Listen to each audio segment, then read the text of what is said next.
தொடர்ந்து வீடியோ பார்த்து சப்போர்ட் பண்ணுற எல்லாருக்குமே ரொம்ப ரொம்ப தேங்க்ஸ். அப்படியே வந்து லைக் போட்டு சப்ஸ்கிரைப் பண்ணி வச்சுக்கோங்க.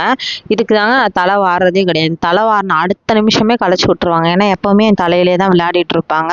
நான் வந்து என்ன வேலை செஞ்சாலும், பாத்திரம் துலக்கினாலும் சரி, இல்லைனா சமைச்சாலும் சரி, எப்போவுமே என் கூடயே தான் இருப்பாங்க 2 பேருமே. அதுவும் தலையில் தான் இருப்பாங்களே. நீங்கள் யாராவது பேர்ட்ஸ் வளர்க்குறீங்க, அவங்க இப்படி தான் பண்ணுவாங்களான்னு சொல்லிட்டு சொல்லுங்கள் கமெண்ட்ஸில். அப்புறம் விளையாடிட்டு இருந்தாங்க. இப்படி தான் போச்சு. அவங்களுக்கு எப்படி வந்து ஃப்ரூட் வந்து தருவோம், இல்லை ஃபுட்டு எப்படி தருவோம்னா, ஒரு நாளைக்கு ஒரு ஃப்ரூட்டு இல்லைனா ஒரு வெஜிடபிள் வந்து கொடுப்போம். கண்டிப்பாக சன்ஃப்ளவர் சீடு வந்து கொடுத்துருவோம். சார்ஜை பிச்சு கிழிச்சு போட்டுட்டாங்க. அதை ஒட்டலான்னு பார்த்தா அதுலேயும் விளையாடிட்டு இருந்தாங்க. அப்புறம் ஈவினிங்க்கு வந்து சாண்ட்விச் செய்யலான்னு சொல்லிட்டு பிரெட் ஆர்டர் போட்டிருந்தோம். கூடவே பைனாப்பிள் போட்டிருந்தோம். அப்புறம் பிரெட்டை வச்சு கார்ன் சாண்ட்விச் செய்யலான்னு சொல்லிட்டு செய்ய ஆரம்பிச்சிட்டோம்.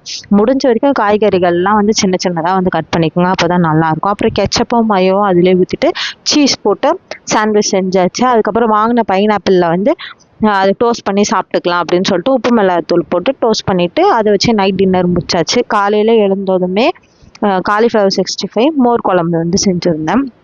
காலிஃப்ளவர் 65 வந்து ரொம்ப சூப்பராகவே இருந்துச்சு. நல்லா கோட்டிங்லாம் நல்லா வந்து சூப்பராக இருந்துச்சு. அப்புறம் அதை எடுத்து டிஃபன் பாக்ஸில் வந்து கட்டி ரூபேஷ் வந்து அமுச்சு விட்டாச்சு. காலையில் டைம் அப்படி தான் போகும். செஞ்சு முடிச்சுட்டு பசங்களோட தான் வந்து டைம் ஸ்பெண்ட் பண்ணிட்டு இருப்பேன்.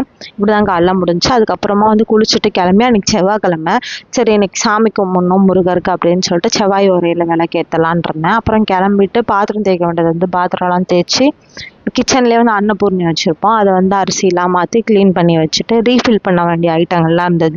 1-1.5 வாரத்துக்கு ஒரு வாட்டி வந்து ரீஃபில் பண்ணிப்பேன். அடிக்கடி தேவையானது எடுத்துப்பேன். மொத்தமாக ரீஃபில் பண்ணுறது அப்போ பண்ணி வச்சுட்டு அதுக்கப்புறமா வந்து சாமி கும்பிட்றதுக்கு வந்து ரெடி பண்ணலான்னு சொல்லிட்டு அந்த இடத்தெல்லாம் க்ளீன் பண்ணி கோலம் போடுறது, பூ மாற்றுறது இதெல்லாம் பண்ணேன். ஏன்னா நைட் 8 மணிக்கு தான் விளக்கேற்ற போகிறேன். அதுக்கு முன்னாடியே பண்ணி வச்சிடலான்னு சொல்லிட்டு எல்லாத்தையுமே பண்ண ஆரம்பிச்சிட்டேன். பண்ணிவிட்டு திருப்பி இந்த இடத்துல பூ மாற்றுவோம். பூ மாற்றிட்டு வச்சுட்டதுக்கு அப்புறமேட்டுக்கு பசங்களோட கொஞ்ச நேரம் திருப்பி விளையாடிட்டு இருந்தேன்.